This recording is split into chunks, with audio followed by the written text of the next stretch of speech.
Sí. Buenas noches, bienvenidos al programa de la cultura jurídica, una producción de la revista Tepantlato. Y por la Universidad Tepantlato, hoy tenemos como invitado especial al doctor Miguel Cobian Andrade, sí, y me voy a permitir mencionar alguna parte de su larga y brillante trayectoria. Es licenciado en Derecho en la Universidad Autónoma de México, sí, tiene la licenciatura de Contador Público en la Escuela Bancaria y Comercial, licenciado en Banca y Finanzas y licenciado en Ciencias Administrativas. Tiene 2 grados académicos de maestro en Derecho Económico, maestría en Amparo, maestría en Finanzas, doctorado en Derecho Constitucional y doctorado en Ciencias Políticas. Durante su trayectoria ha escrito una infinidad de obras y voy a mencionar algunas: La teoría constitucional, El sistema político mexicano, Democracia y cambio estructural, La teoría del rombo, Ingeniería constitucional del sistema político democrático, El control de la constitucionalidad en el derecho comparado, Legitimidad electoral y control del poder político, la Suprema Corte y el control de la constitucionalidad, y la Constitución mexicana del siglo XXI, entre otros trabajos científicos que ha elaborado el doctor Cobian. Y nos acompaña también el doctor Julio Humberto Hernández Fonseca, sí, coordinador del doctorado en Derecho Constitucional de la Universidad Tepantlato. ¿Tienes el uso de la palabra? Pues buenas noches a nuestro auditorio y a nuestro invitado que participa con un grupo de profesores de nuestra universidad en la elaboración del programa de doctorado en Derecho Constitucional. Hemos detectado una necesidad de que se abra este doctorado en la especialidad del Derecho Constitucional por las razones que se están dando en la actualidad, en que con frecuencia advertimos que hay reformas a nuestra Constitución que reflejan un tanto la carencia de especialistas en Derecho Constitucional. Doctor Cobian, ¿cuáles son los aspectos más relevantes en el programa del doctorado en Constitucional y que pues hay necesidad de abordar como especialidad en el Derecho Constitucional? Buenas noches, encantado de estar nuevamente acá con ustedes, con 2 distinguidísimos profesores de esta universidad y además muy queridos amigos. Gracias por la invitación. Tal como lo comentamos en ocasión anterior, me parece un espléndido proyecto el que se está trabajando, el que prácticamente muy pronto arrancará, y efectivamente justifica plenamente la formación de especialistas en materia constitucional. Este tipo de reformas y muchas otras cuestiones que se discuten relacionadas con modificaciones a la Constitución en México, porque resulta evidente que en la mayoría de las ocasiones, seguramente con muy buena intención y tratando de resolver problemas que se han percibido en nuestro sistema constitucional o deficiencias en nuestras normas constitucionales, se proponen cambios a la Constitución pensando que de esa manera se resolverán, pero lamentablemente en muchos casos detrás de esos cambios o de esas propuestas no hay un conocimiento especializado y eventualmente un consejo o una asesoría suficientes para determinar el contenido y el sentido de una reforma o inclusive su oportunidad y su conveniencia. Nuestra Constitución ha sido modificada en casi 100 años, según los cálculos más conservadores, alrededor de 500 ocasiones, y según otros cálculos que toman en cuenta modificaciones de forma o de mera puntuación inclusive, más de 1000 ocasiones. En todo caso, si tomamos la cifra más conservadora, la de 500 cambios, prácticamente podríamos considerar que nuestra Constitución se modifica en promedio 2 veces al año, es decir, una vez cada semestre por lo menos. Entonces, con 500 cambios, cualesquiera que estos sean, ya deberíamos tener una Constitución, si cabe la expresión, casi perfecta, o por lo menos suficiente para organizar adecuadamente el poder político en nuestro país. Sin embargo, cualquier persona que se haya dedicado a estudiar la materia, no digamos que se haya especializado, que haya dedicado a estudiarla, se da cuenta de que todavía hay una gran cantidad de imprecisiones, de incongruencias o inclusive de normas incorrectamente descritas y de prescripciones normativas que están expresadas en forma deficiente técnicamente hablando. Entonces, uno podría suponer que no existen personas en nuestro país, o que no han existido a lo largo de 100 años personas suficientemente capacitadas para orientar o para sugerir cuáles pueden ser esos cambios. Y esa suposición, lamentablemente, tiene muchas bases. Es decir, sí es necesario todavía, y ahora quizás más que nunca, formar especialistas en Derecho Constitucional. ¿Pero qué significa formar especialistas en Derecho Constitucional? Cualquier persona diría, todo licenciado en Derecho conoce la Constitución. Todos absolutamente la hemos leído. A diferencia de lo que ocurre con otras áreas del conocimiento jurídico, quizás hay personas que a lo largo de su experiencia profesional nunca han leído exhaustivamente determinado tipo de leyes, a lo mejor las leyes militares, las leyes fiscales, etcétera. Pero todos los licenciados en Derecho se supone que han leído la Constitución. Sí, el problema no es leer la Constitución, ni siquiera diría yo interpretar la cosa que por distintos motivos también casi todos hacemos. Aquí el gran problema es cuáles son las herramientas, los elementos que tenemos al alcance desde el punto de vista teórico, cognoscitivo, para leer y en su caso entender la Constitución, y lo que es más grave, para aplicarla. Pues evidentemente, a mi juicio, está claro que no tenemos las herramientas adecuadas, porque lamentablemente en nuestro país, desde hace 100 años por lo menos, ni se estudia, ni se enseña, ni se cultiva, ni se aplica la teoría de la Constitución científica. Es decir, no hay una teoría de la Constitución sistematizada, desarrollada conforme a las reglas de la lógica, de una metodología científica y sobre todo basada en los conceptos fundamentales de la ciencia constitucional. Nosotros lo que tenemos es simplemente una serie de elementos teóricos tomados al azar en distintas épocas de distintos autores sobre temas tan importantes como la soberanía, la autonomía, la legitimidad de una constitución, el poder constituyente, los órganos constituidos, pero que no tienen ninguna sistematización. Y es un día los profesores nos explican un tema desde el punto de vista del derecho positivo, y son formalistas y se atienden estrictamente a lo que dicen las normas constitucionales. Y dicen que eso es lo correcto. Y al día siguiente, en el tema posterior, se vuelven naturalistas y nos dan una explicación totalmente diferente. Entonces, pongamos un ejemplo muy sencillo. Todos hemos escuchado hablar del poder constituyente permanente. Todo el mundo lo identifica con el contenido del artículo 135 de la Constitución. Y todo el mundo ha leído a Tena Ramírez, que fue el que inventó semejante idea.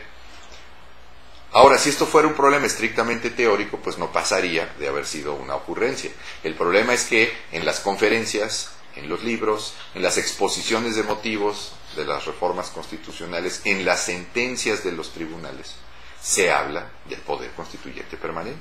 Y todo el mundo está convencido de que existe un poder constituyente permanente. Y ese es el fantasma mayormente absurdo, en el que se basa la enseñanza del derecho constitucional en nuestro país en cuanto a ese tema de la reforma constitucional. Hemos creado una dogmática constitucional, claro. Hemos creado un conocimiento, pero muy ceñido a nuestro texto, ¿sí? Que a esta altura no obedece ya a una realidad. Pero por otra parte estamos ignorando los conocimientos científicos sobre la teoría constitucional que se han desarrollado en otros países, claro. Digamos los europeos, por supuesto, los sudamericanos incluso, claro. Y pues no tan solo ellos, sino vecinos, los Estados Unidos. ¿Sí? Por ejemplo, sobre ese tema, si nosotros nos damos cuenta, existen países en Europa en cuyas constituciones se establece el procedimiento de revisión constitucional, y en primer lugar se denomina correctamente al acto jurídico mediante el cual se realiza esa modificación, que no es un decreto, es una ley. Su naturaleza jurídica es la de una ley, que pasa además por un procedimiento legislativo extraordinario, pero al fin y al cabo de naturaleza legislativa. ¿Y cómo se llaman esos actos jurídicos? Leyes de revisión constitucional, o leyes constitucionales, pero en todo caso leyes. Ahora bien, en ninguno de esos países jamás he encontrado, no digamos en un texto constitucional, sino en la explicación de los profesores teóricos y estudiosos del tema, que se hable de un poder constituyente permanente dentro de la propia Constitución, cuando la Constitución es producto del poder constituyente. Es decir, hay constituciones de sistemas constitucionales europeos tan bien diseñadas en esta parte y en muchas otras, como la portuguesa, la española, la alemana, la italiana, la francesa, en las cuales se establece un procedimiento de revisión constitucional y simultáneamente se determina en el propio texto de la Constitución qué partes de la Constitución no pueden modificarse a través de ese procedimiento. Y esas partes, ¿cuáles son? Las definiciones esenciales sobre la organización política del Estado, lo que Carl Schmitt llamaba las decisiones políticas fundamentales, y que creo que se pueden concretar para hacerlas más inteligibles en la expresión tipo de Estado y régimen político.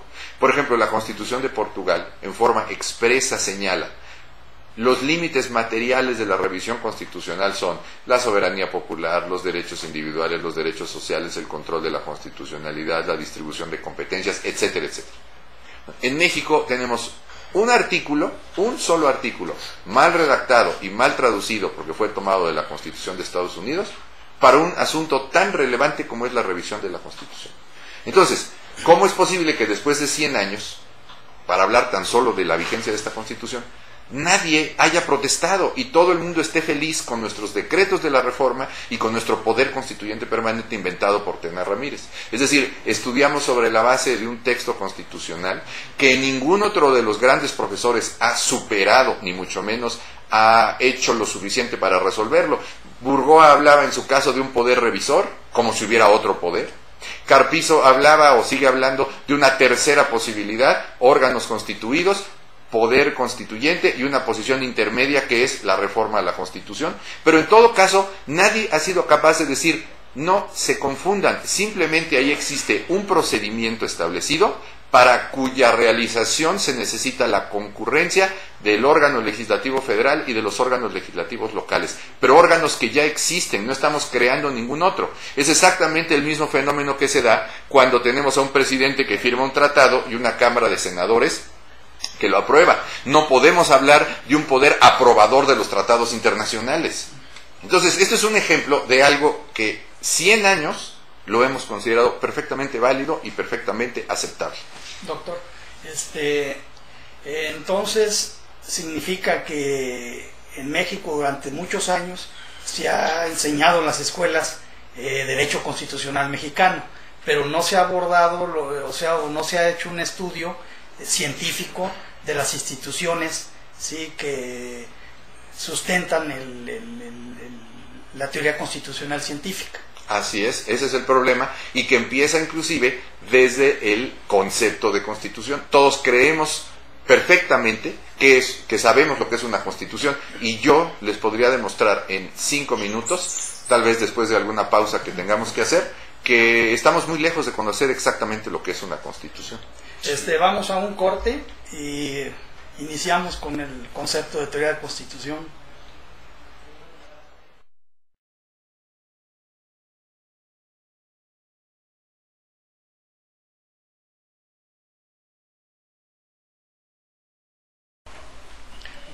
Doctor Cobian, si pudiera explicarnos, ¿sí?, el concepto de constitución, ¿sí?, y la influencia que tiene para poder edificar una teoría constitucional científica, ¿sí?, y la influencia que va a tener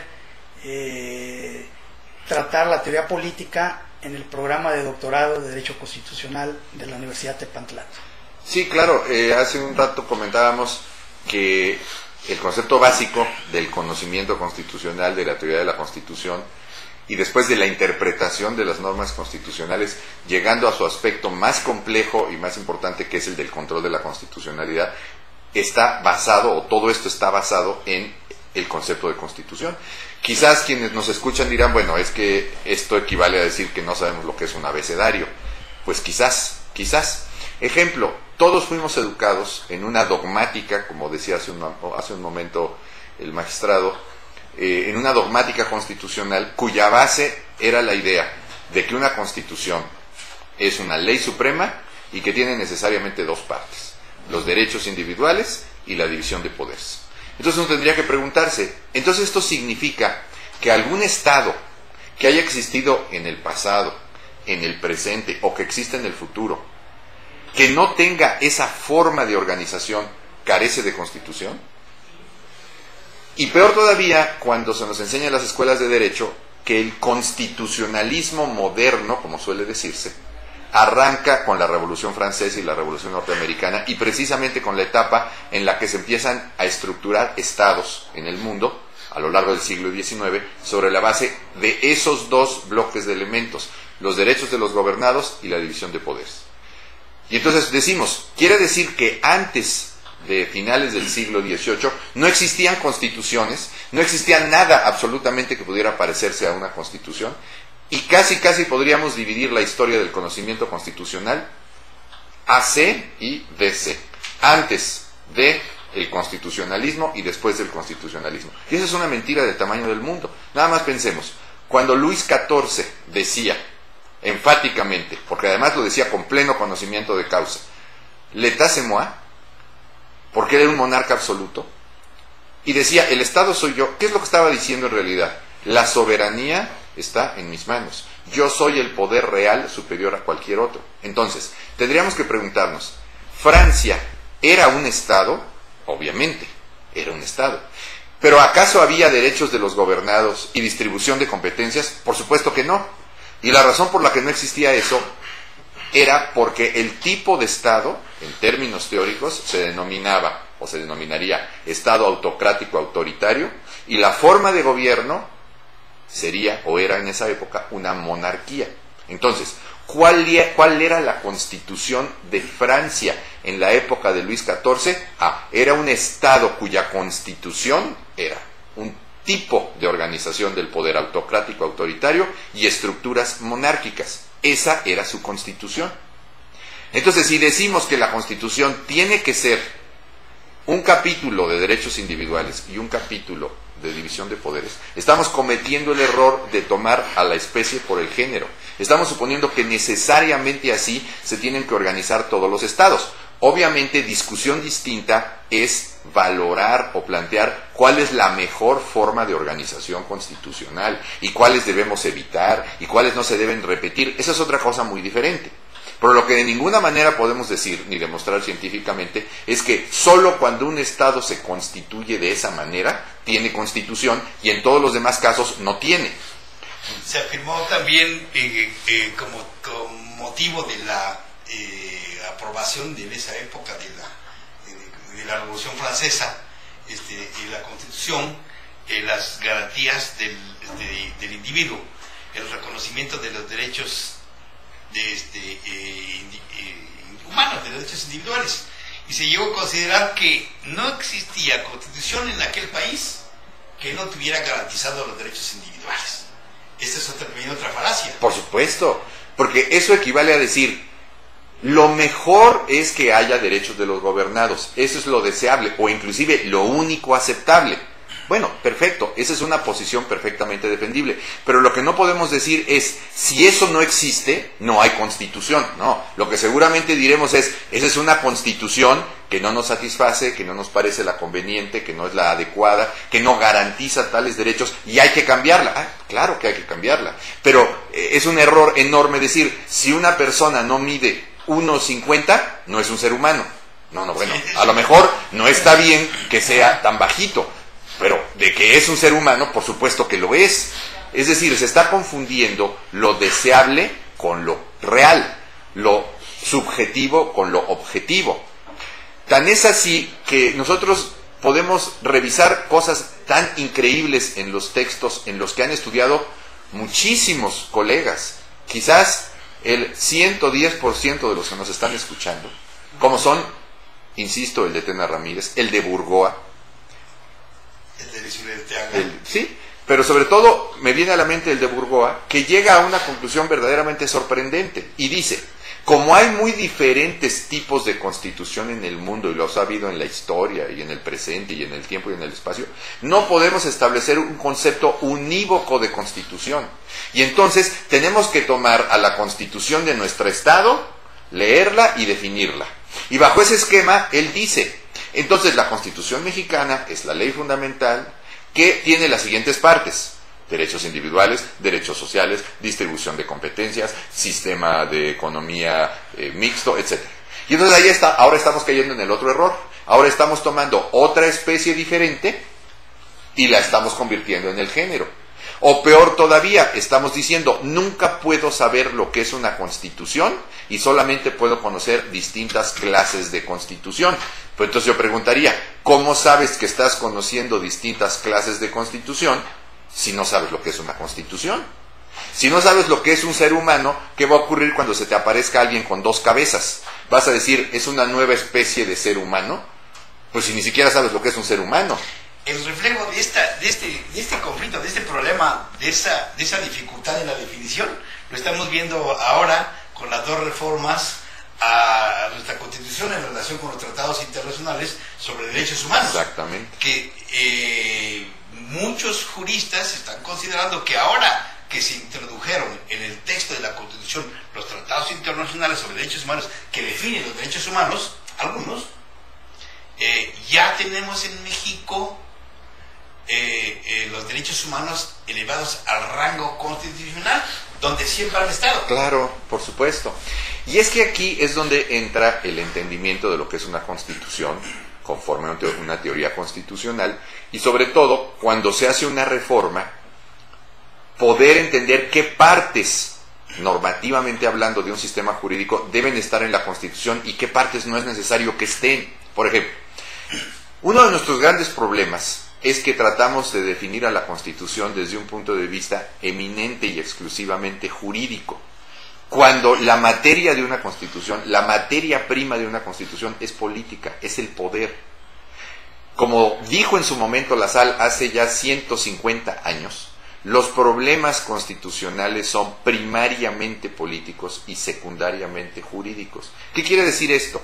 Que la esencia, el meollo, la materia de una constitución es el poder político y su forma o expresión normativa son las normas constitucionales. Esto nos refleja una necesidad de conocer teoría política. Por supuesto. Porque si no entendemos la teoría política, no entendemos en su dimensión como corresponde a la teoría constitucional. Claro.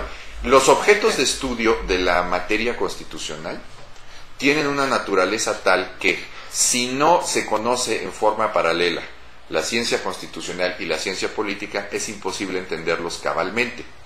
Quizás alguna persona que nos esté escuchando o varias se estén preguntando, bueno, pues díganos ya concretamente qué es una constitución, a ver si efectivamente se puede llegar a un concepto unívoco. Pues si vamos armando el concepto, tomando en cuenta esto que estamos diciendo, pues es realmente sencillo entenderlo. La materia prima de una constitución es el poder político. ¿Por qué? Porque ese es un elemento básico que en forma automática e inmediata aparece en cualquier forma de organización social. Las relaciones de poder son connaturales a las relaciones sociales, inclusive a las relaciones intrapersonales. Ahora bien, si la materia prima de una constitución es el poder político, ¿qué es lo que realmente encontramos en cualquier constitución, en el tiempo, en el espacio, en la antigüedad, en el presente y en el futuro? ¿Qué es lo que contiene genéricamente una constitución?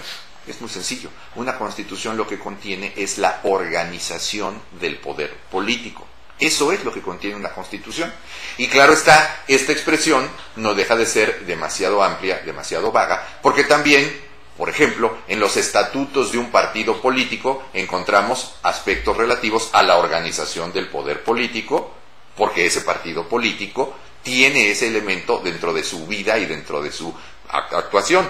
Entonces, ¿qué partes de la organización del poder político son las que existen en una constitución? Los fundamentos y la teleología.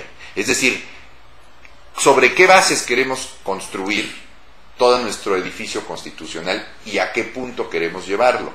¿Qué y para qué de la organización del poder? Y eso es lo que se denomina el tipo de Estado. Y el otro gran bloque de elementos que encontramos en cualquier constitución, inclusive escrita o no escrita, o cualquiera de esas clasificaciones tradicionales, es el que se denomina régimen político, forma de gobierno o estructuras de gobierno. Lo que equivale a decir, ¿cómo voy a edificar ese gran sistema constitucional en forma específica? ¿Qué tipo de estructuras voy a establecer? Voy a poner un ejemplo muy sencillo. Cuando nosotros hablamos de la democracia social, o hablamos del liberalismo, o hablamos del autoritarismo, o hablamos del totalitarismo, estamos hablando de tipos de Estado. ¿Por qué? Porque ahí respondemos a la pregunta, a ver, ¿tú quieres que los gobernados tengan derechos? ¿Sí o no? ¿Quieres que el poder esté distribuido? ¿Sí o no? ¿Quieres que esté sujeto a controles? ¿O quieres que esté sujeto a límites? ¿Qué tipos de derechos quieres para los gobernados? ¿Individuales, sociales, difusos? ¿Todos? Entonces, todo eso es la fundamentación de la organización del poder. El ser y el modo de ser del Estado. El ser y el modo de ser del Estado, como decía Carl Schmitt. Ahora bien, una vez que yo determino eso, supongamos el caso de nuestro país, y yo digo, quiero que la soberanía resida en el pueblo y esto quede establecido, quiero que haya límites al poder, que haya elecciones periódicas, que haya renovación de los gobernantes, etc. Todas esas definiciones esenciales o decisiones políticas fundamentales requieren de una estructuración específica para llevarse a la práctica. Esa estructuración específica es el régimen político o la forma de gobierno. Y es ahí donde, para un mismo tipo de Estado, tenemos muy distintas formas de gobierno posibles. Ejemplo, México e Italia. Nos tendríamos que preguntar, ¿cómo se organiza el poder político en México y en Italia en cuanto a sus fundamentos y a sus estructuras? Que eso es lo que contiene una constitución en relación a la organización del poder. Entonces diríamos, a ver, como tipo de Estado, México e Italia son lo mismo, son iguales. ¿Hay elecciones? Sí, hay elecciones. ¿Hay control del poder? Sí. ¿Hay derechos de los gobernados? Sí. ¿Hay renovación periódica de los gobernantes? Sí. ¿Hay limitaciones al poder? También, etcétera. Muy bien. Derechos individuales, sociales, muy bien. Pero, toda esa fundamentación y teleología de la organización del poder, tipo de Estado, ¿cómo se estructura específicamente? Y ahí encontramos enormes diferencias. El régimen político de Italia incluye estructuras propias de un régimen parlamentario. En México tenemos un régimen presidencial. En Italia el control de la constitucionalidad es concentrado. En México el control de la constitucionalidad es difuso con ciertos elementos del sistema concentrado. En Italia existe una participación ciudadana que no solamente se limita al régimen representativo, sino incluye democracia semidirecta. En México solamente existe régimen representativo. Y en Italia existe una distribución territorial del poder que implica la existencia de ámbitos competenciales autónomos en provincias, regiones, etc. Y en México también tenemos un régimen federal. Entonces, ¿qué encontramos? Que hay una gran cantidad de estructuras de gobierno compatibles con el tipo de Estado, tanto en México como en Italia, pero que difieren entre sí. Y hay una que en este brevísimo análisis encontramos que es coincidente. En Italia existe autonomía territorial, en México también hay autonomía territorial. Entonces, ¿esto qué demuestra? Que por un lado el tipo de Estado, bloque de elementos definitorios de la fundamentación de la organización del poder. Y por el otro lado, el bloque del régimen político, conjunto de elementos relativos a las estructuras de gobierno, son los dos grandes bloques de elementos que integran una constitución. Entonces, cualquier constitución, cualquiera, si alguien me preguntara qué es, yo le contestaría, es la organización del poder político en cuanto al tipo de Estado y a la forma de gobierno. O bien, para ser más explícito, es la organización del poder político en cuanto a sus fundamentos y teleología y a sus estructuras e instituciones de gobierno. Y quizás si alguien ahorita dice, bueno, pero por ejemplo, ¿y dónde quedan los derechos fundamentales o los derechos humanos? En el tipo de Estado. Obviamente, si es un Estado liberal, contendrá derechos individuales. Si es un Estado social de derecho, contendrá derechos individuales y sociales. Y si es un Estado autocrático, no tendrá ni derechos individuales ni sociales. Entonces, ahí está la diferencia entre los tipos de Estado. Así que decir que una Constitución forzosamente es derechos individuales y división de poderes es francamente una simplonada. Un disparate. Algo que un doctor en Derecho Constitucional no puede medianamente aceptar. Eso no es un conocimiento científico. Entonces, esto significa que el concepto de Constitución debe analizarse desde el aspecto del ser, ¿sí? Que se refleja ya normativamente, claro, y ya surgen las normas constitucionales. Así es. Sí, es decir, no es que estemos diciendo que el aspecto normativo es inútil, es ocioso, debe suprimirse y que no debemos atender simplemente a acuerdos o negociaciones políticas. No, desde luego que no es algo tan simple lo que estamos señalando. Simplemente lo que estamos tratando de hacer es diferenciar lo que es una constitución en esencia de lo que es su expresión normativa, que es el texto constitucional, las normas constitucionales, que obviamente cumplen un papel fundamental, por supuesto. Son indispensables y tienen todas las características y objetivos de las normas jurídicas en general, nada más que estas relativas nada menos que a la organización política del Estado. Es decir, ¿sirven para qué? Para establecer esas decisiones políticas fundamentales en forma permanente, obligatoria, general, y sobre todo para señalar que todo esto, que es la definición constitucional del Estado, es algo que tienen que obedecer todos los que actúen dentro del sistema constitucional, y que si en un momento determinado se trata de cambiar, habrá que establecer los mecanismos y las estructuras para hacerlo, que serán distintas a las que normalmente se utilicen para cambiar leyes ordinarias. O sea, ese famoso concepto formal de constitución que a todos nos enseñaron, no se refiere a lo que es una constitución, sino a lo que es su cobertura o protección normativa. O sea, ¿para qué sirven las normas constitucionales? Para todo lo que sirve una norma jurídica, para hacer coerciblemente exigible su contenido. Entonces, las normas constitucionales sirven para que la Constitución esencia sea coerciblemente exigible.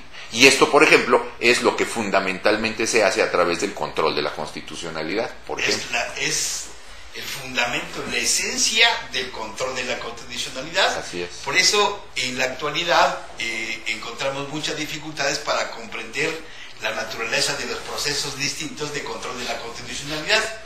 Y como comentaba en alguna ocasión el ministro Carlos de Silva, que queremos convertir al juicio de amparo en la pomada de la campana, en el remedio para todo mal. Y no, hay que tender a la naturaleza del proceso para ver si es o no idóneo para determinado tipo de actos que se van a ser sometidos a control. Así es. ¿Sí? Y si no entendemos ese concepto, no comprendemos qué es el control. Vamos a una pausa y regresamos para continuar con este tema que es importantísimo en todo nivel.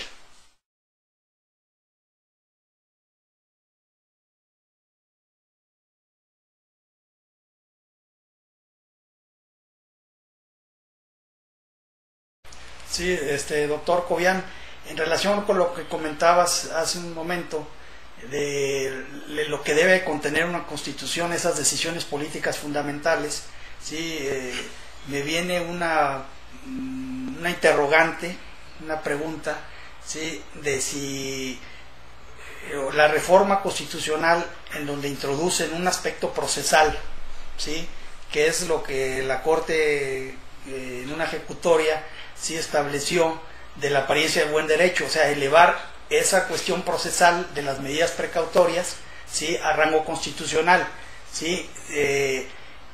Partiendo de la base de lo que debe ser una cuestión, lo que debe de contener, ¿sí?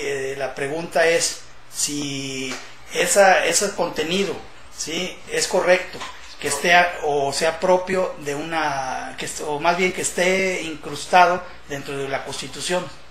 Sí, Cuando pasamos al nivel de las normas constitucionales, una vez que ya hemos entendido cuál es la definición esencial de la Constitución y pasamos al nivel de las normas constitucionales, es relativamente sencillo al leerlas captar cuándo una norma contiene partes de las definiciones esenciales de la organización del poder y cuándo no las contiene. Por ejemplo, si el artículo 40 de la Constitución mexicana dice: es voluntad del pueblo mexicano constituirse en una república representativa, democrática, federal, compuesta de estados libres y soberanos, que dicho sea de paso, ni son estados, ni son libres, ni soberanos, ni pueden serlo, son entidades federativas autónomas. Pero en todo caso, cuando se hace referencia normativamente a esos elementos, es obvio que se está tocando el tipo de estado y la forma de gobierno. Se está hablando de democracia, se está hablando de régimen representativo, de régimen federal, o sea, se está hablando de definiciones esenciales que se refieren tanto a los fundamentos como a la estructura de la organización del poder. En cambio, si contrastamos una norma constitucional como esa con el artículo 64, que señala al diputado federal y al senador que no vayan un día a sesión se les quitará un día de sueldo, nos damos cuenta de dos cosas. Primera, es obvio que el contenido de esa norma constitucional no se refiere directamente a ninguno de esos elementos definitorios de la organización del poder, esencialmente hablando. Pero también nos percatamos de otra cosa. Indirectamente es obvio que derivan de ellos, porque si no, ¿cómo nos explicamos que haya diputados federales, senadores? Es decir, solo podemos explicárnoslo porque existe distribución de competencias, tipo de Estado, régimen federal, forma de gobierno. Entonces, realmente decir cuántos artículos o cuántos preceptos debe tener una Constitución es algo tan difícil de responder como lo que equivale a plantear cuántas cláusulas debe tener un contrato. Por supuesto que no se puede señalar cuántas sean necesarias. Ahora, ¿por qué existe en nuestro país esa manía, porque se le puede llamar así, de incluir en las normas constitucionales muchos elementos que notoriamente son o deberían ser de nivel legislativo reglamentario o hasta simplemente de reglamentos subordinados? Bueno, porque evidentemente, por un lado, desde el punto de vista técnico, como todos sabemos, cuando una prescripción normativa está en una norma constitucional, para modificarla o suprimirla hay que aplicar un procedimiento más complejo, el del 135, que es el que se tendría que aplicar si se tratara de una ley ordinaria o de un reglamento. Entonces, de esa manera se le da una protección especial, como ya dijimos hace un rato, a una prescripción normativa. Pero también existe otra razón que es más de carácter mítica o mítico, que consiste en decir, si yo elevo algo a rango constitucional, le estoy dando más importancia, más seriedad, más respetabilidad. Sí. No, en realidad, de entrada, las normas constitucionales que forzosamente tienen que estar son las que describen normativamente a la Constitución esencial. Es así, digamos, igual que en un contrato, las cláusulas que tienen que estar son las que se refieren al objeto, al precio, a las partes, a las modalidades de pago. Esas sí tienen que estar.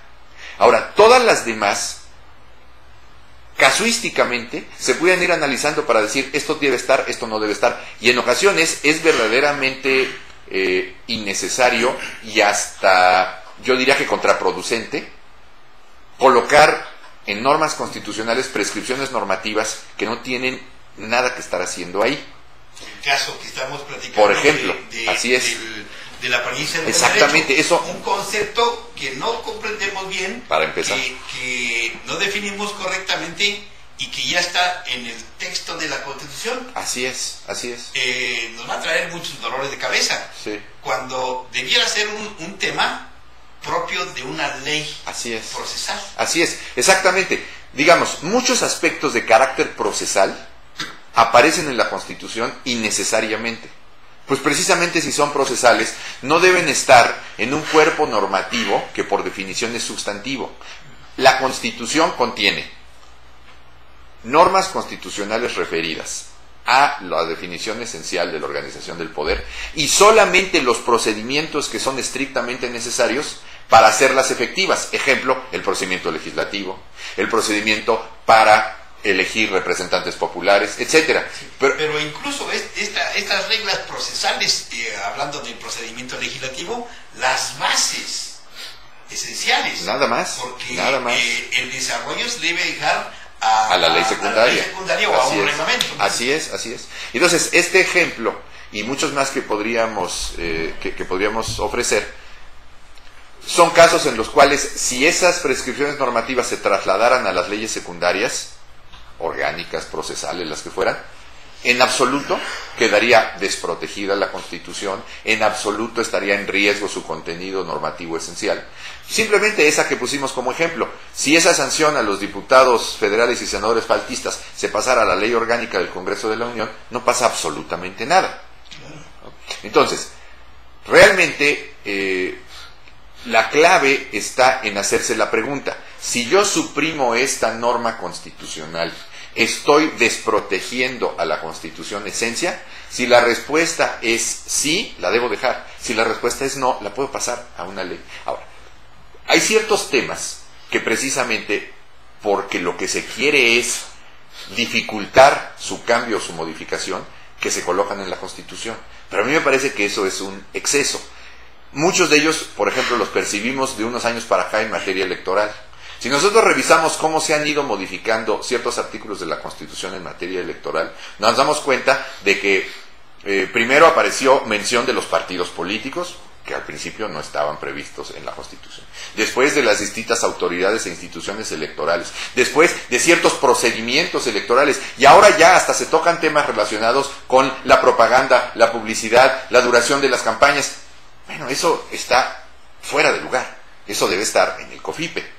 Ahora, o en la Ley de Medios de Impugnación a nivel federal. Ahora, ¿por qué se ponen ahí? Porque obviamente esas reformas electorales a la Constitución tienen como uno de sus propósitos que esas reglas no se cambien tan fácilmente. Entonces son más bien propósitos pragmáticos o bien intereses específicos que mueven a quienes legislan a incorporarlas ahí.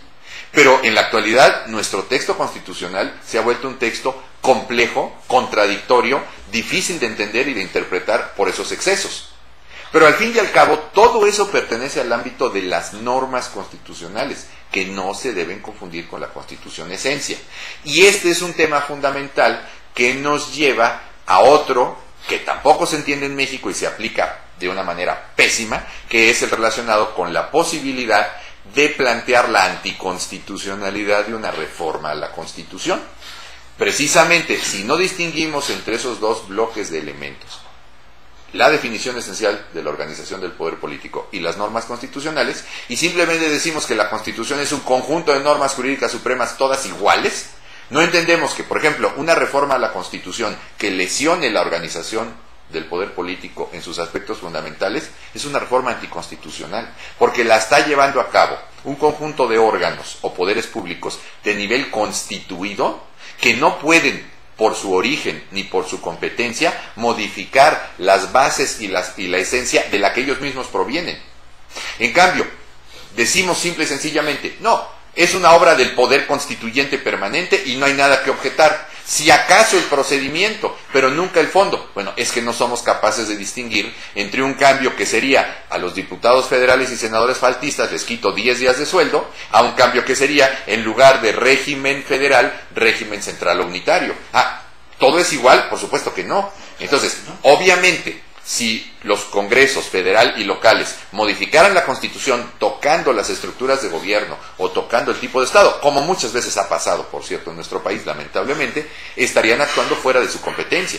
En cambio, si cambiaran solo las normas constitucionales sin tocar esos elementos definitorios del Estado, estarían actuando dentro de su competencia, o sea, en el ámbito que corresponde a los poderes públicos constituidos u órganos constituidos. Prueba de esto es esa incomprensión de los medios de control de la constitucionalidad, los procesos de control, que en la actualidad la Corte acaba de resolver un amparo que se planteó contra una reforma constitucional y que, como no se comprendió la naturaleza del proceso de amparo como control concreto, la decisión fue mayoritaria. ¿A qué se debió? Que algunos sí lo comprendieron y otros no, porque un proceso de control de la constitucionalidad concreto en el que para la procedencia se exige la afectación a los derechos individuales no puede ser propio o idóneo para atacar una ley que reforme la Constitución. Absolutamente de acuerdo. El tema seguramente es el que se refiere a este amparo que promovió un grupo de ciudadanos, ¿verdad? Conocidos, que plantean que esa reforma afecta sus derechos individuales. Bueno, para empezar, se trata de una reforma a la Constitución que de entrada implica la expedición de normas generales que todavía no se han aplicado a un caso concreto, y por lo tanto en la especie estamos ante un control abstracto de la constitucionalidad, es decir, un control que se realiza en cuanto a la norma general por sí misma, independientemente de que se haya aplicado a un caso concreto. Entonces, de entrada, el recurso de control de la constitucionalidad adecuado no es el juicio de amparo, porque el juicio de amparo estructuralmente, como ustedes lo saben, que son los expertos, está diseñado para proteger derechos de los gobernados cuando un acto concreto de aplicación de una norma general o cualquier otro acto concreto afecta su esfera individual de derechos. Entonces, por eso los efectos de la sentencia en el recurso de amparo son particulares. En cambio, cuando se controla o verifica la constitucionalidad de una norma general en abstracto, los efectos de la sentencia tienen que ser generales o definitivos. Bueno, entonces, de entrada, la vía que escogieron estas personas es equivocada.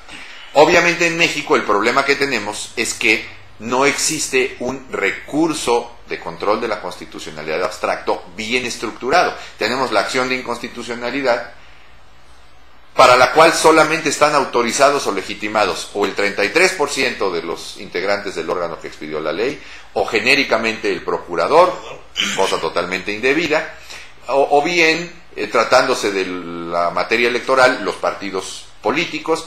Está muy restringida la legitimación o la autorización para promover ese recurso, y no existe ni la acción individual ni la acción popular. Es decir, es una de nuestras grandes deficiencias en materia de control de la constitucionalidad, no tener un buen recurso bien diseñado para combatir las normas generales en abstracto. Eso por un lado. La incomprensión del sistema de control abstracto, de las características que debe tener este tipo de control, provocó que en la Constitución, en el artículo 105, se pusieran muchos obstáculos, sí, al autorizar solo a determinados entes. Así es. Y un temor infundado. ¿Por qué? Porque en otros países existe la acción popular. Sí. ¿Y qué genera esto? No genera una avalancha de recursos de inconstitucionalidad, sino que simplemente promovido uno, los restantes serán improcedentes. ¿Por qué? Porque el Tribunal de Control de la Constitucionalidad no tiene límites en su análisis. Tiene la facultad de hacer un examen general respecto de la constitucionalidad de la norma cuestionada. Es decir, hacer un auténtico examen de la conformidad de la norma cuestionada con la Constitución. Claro. Sí, perdón.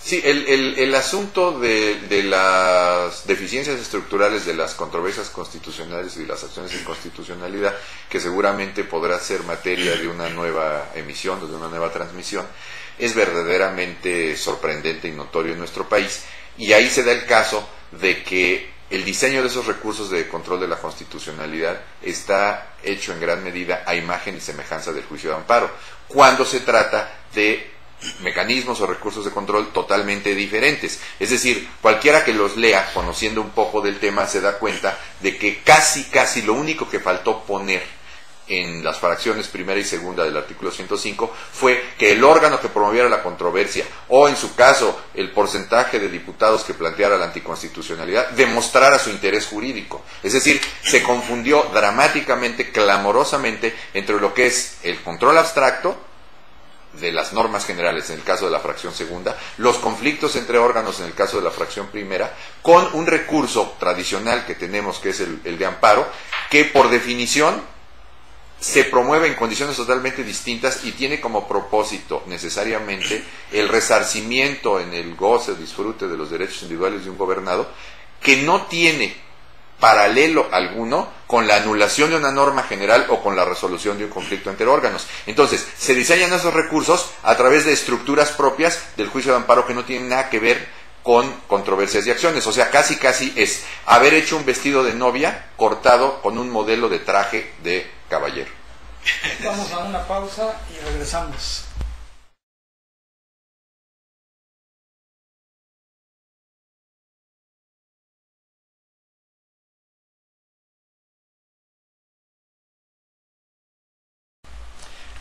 Doctor Cobian, en relación con lo que estaba comentando de los medios de control de la constitucionalidad y de que las acciones y las controversias nacieron amparizadas precisamente por esa influencia y desconocimiento de los que intervinieron en esa reforma constitucional, sería conveniente, ¿sí?, una reforma a la Constitución en donde se estableciera, ¿sí?, un medio para controlar ese proceso de reforma constitucional, con la finalidad de que en ese tipo de reformas no se afecten las decisiones políticas fundamentales.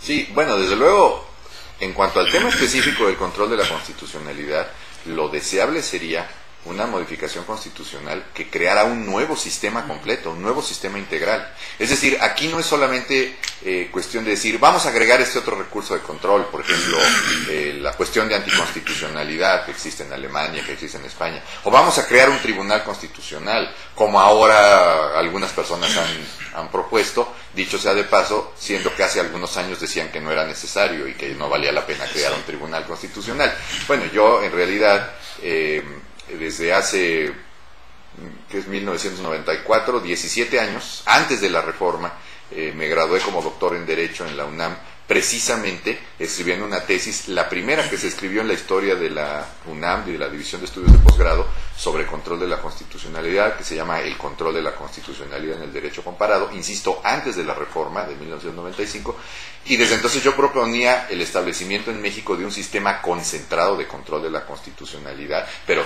completo el sistema, es decir, con sus fundamentos desde el punto de vista estructural, con su tribunal constitucional, con una diferenciación clara de las competencias de legalidad y de constitucionalidad, y con los recursos de control de la constitucionalidad necesarios, tantos como fueran necesarios. Entonces, no es solamente cuestión de adicionar dentro del sistema que ya tenemos más y más elementos, hay que reestructurarlo todo.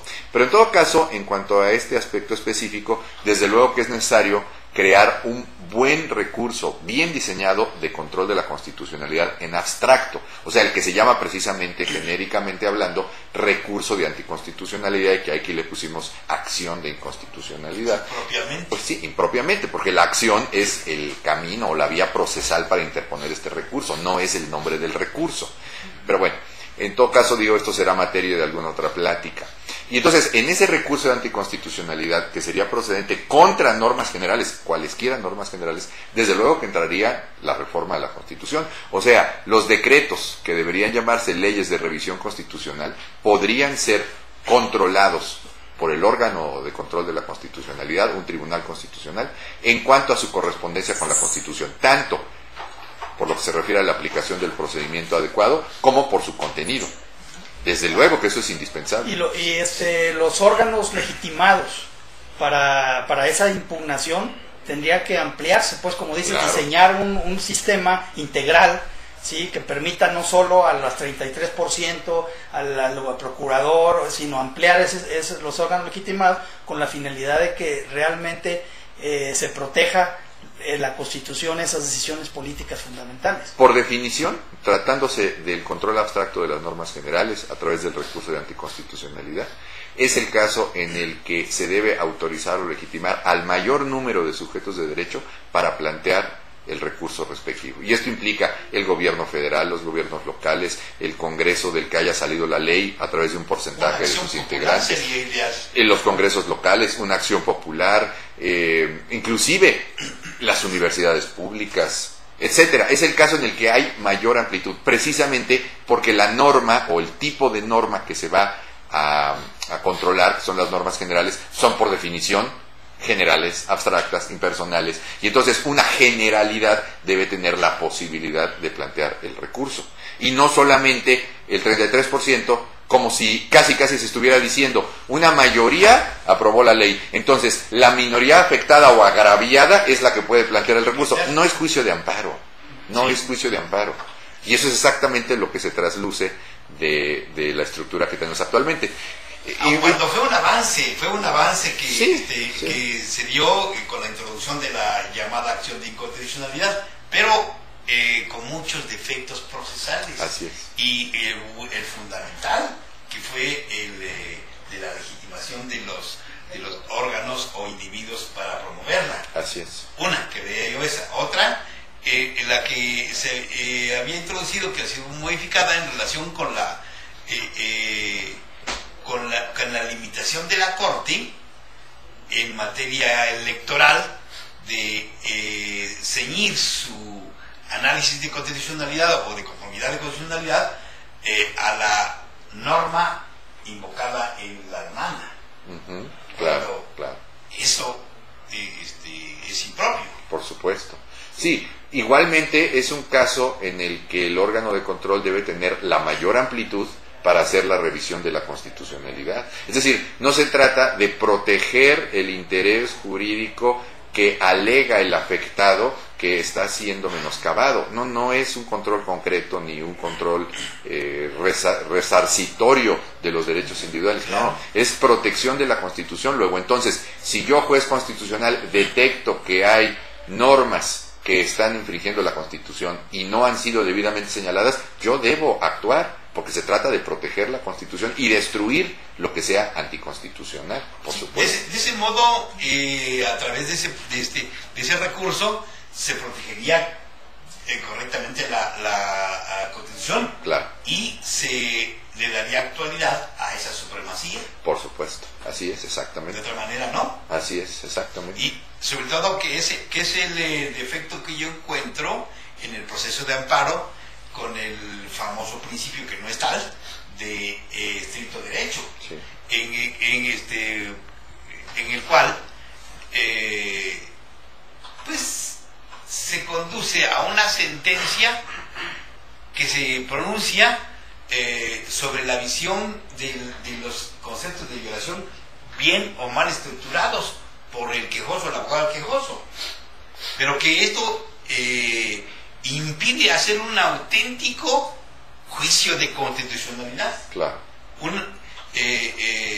La norma es o no conforme con la Constitución, no por los argumentos que me propongas, claro, sino porque en realidad sea o no conforme con la norma constitucional. Exactamente. Sí, por ejemplo, en ocasiones se hace un planteamiento deficiente, se alega, por ejemplo, que una norma viola la equidad tributaria, por ejemplo, pero del análisis integral del caso se advierte que viola la igualdad, por ejemplo, y ya no, es que no me lo hizo valer.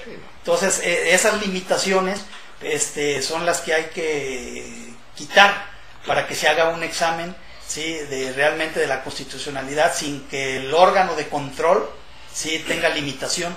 Así, para que de esa manera se respete la Constitución. Sí. Sí, nuestro sistema de control de la constitucionalidad, que insisto, seguramente podremos analizar en otra emisión, y desde luego que es parte de las materias o varias de las materias que incluye este programa de doctorado, es un ámbito en el que hay que trabajar pensando no en resolver solo cuestiones específicas. Yo insisto, hay que diseñar un sistema completo, empezando desde la base y además, desde luego, pues allegándose de los conocimientos y de los especialistas que puedan hacer un trabajo estructural adecuado. Lamentablemente lo que hemos hecho en México ha sido introducir elementos de manera asistemática en el sistema que teníamos, y todas esas deficiencias que notamos, y muchas más que se van a notar después de las reformas que se están planteando, estas recientes, que francamente, en lugar de resolver los problemas que ahí se detectan, los están complicando hasta el infinito, pues lo demostrarán, lamentablemente. El resumen, yo creo que las dos columnas importantes del programa del doctorado radican en pues un conocimiento científico de la teoría constitucional, pero paralelamente también un conocimiento científico de la teoría política. Claro, absolutamente. ¿Sí, no? Sí, desde luego. No es la intención formar doctores en ciencia política, ¿no? Pero lo que tampoco se trata es de formar lectores de la Constitución con un grado de doctor, porque el doctor en Derecho Constitucional necesariamente tiene que poseer las herramientas fundamentales y básicas de la ciencia política por una razón muy simple. La materia con la que está tratando es el poder. Cuando decimos, por ejemplo, organización del poder como elemento básico para entender lo que es una constitución, ejercicio del poder limitado a las competencias de los órganos, protección de los gobernados de las acciones de quienes detentan el poder, control de la constitucionalidad ¿de qué? Del poder, de quienes ejercen el poder. Estamos hablando todo el tiempo de que la materia prima de la fenomenología constitucional es el poder. Que al fin y al cabo, exactamente, el poder político, y al fin y al cabo, esto es lo que significa, en síntesis, la expresión tan socorrida, Estado de Derecho. Estado, sustituyámoslo por poder, derecho, sustituyámoslo por sistema jurídico o sistema constitucional. Entonces, lo que tenemos que hacer los especialistas en derecho constitucional es estudiar esas dos líneas, esos dos ámbitos de conocimiento para poder actuar en un ámbito que necesariamente los incluye. Sí, hay tantas cosas que abordar, tan amplias del tema, de los temas que se tratarán en el doctorado. Antes de terminar esta emisión, quisiera preguntarle, porque me han estado llamando algunas personas que han ido a algunas librerías, a Porrúa, y que no han encontrado los libros. Entonces, quería saber, pues, que nos explicara dónde los pueden comprar, ¿sí? Y si, pues, dentro de poco ya aquí también en la universidad los vamos a tener. Pero también que nos explicara cuáles son los libros que ha escrito, porque su obra es amplia, muy importante, que se está necesitando y necesitamos primero saber qué obras hay y segundo, dónde puede conseguirse. Bueno, en la actualidad son en total 10 libros los que yo he escrito sobre, en general se podría decir, sobre la temática que abarca este doctorado, libros cuyas primeras ediciones datan del año de 1998 hasta la fecha, en distintas ediciones.